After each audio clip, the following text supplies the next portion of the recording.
வாழ்க்கையில் எனக்கு வீட்டுக்காரர் சரியில்லை, மனைவி சரியில்லை, பெத்தவங்க சரியில்லை, பிள்ளைங்க சரியில்லை, எல்லாரும் என்னை ஏமாத்திட்டாங்க, எனக்குன்னு யாருமே இல்லை, நம்ம அழுவோம்ல, எனக்குன்னு யாருமே இல்லைன்னு அழுவோம்ல.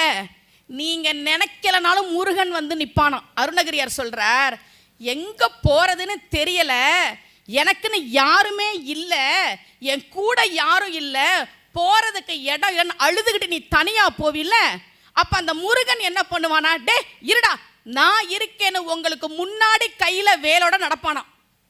முருகன் மாதிரி இருக்கேன்னு நீங்கள் நினச்சிங்கன்னா பின்னாடியும் கையில் வேலோட நடப்பானா. அட இதுவும் முருகன் மாதிரி இருக்கேன்னு நினச்சா உங்களுக்கு வலது பக்கத்துலேயும் கையில் வேலோட இருப்பானா, இந்த பக்கம் திரும்பி பார்த்தா இடது பக்கமும் கையில் வேலோட இருப்பானா. அருணகிரியார் பாடுகிறார், திருத்தணியில் உதித்தருளும் ஒருத்தன் மலை விருத்தன துளத்தில் உரை கருத்தன்மையில் நடத்துகுகன் வேலே, தனித்து வழி நடக்கும் என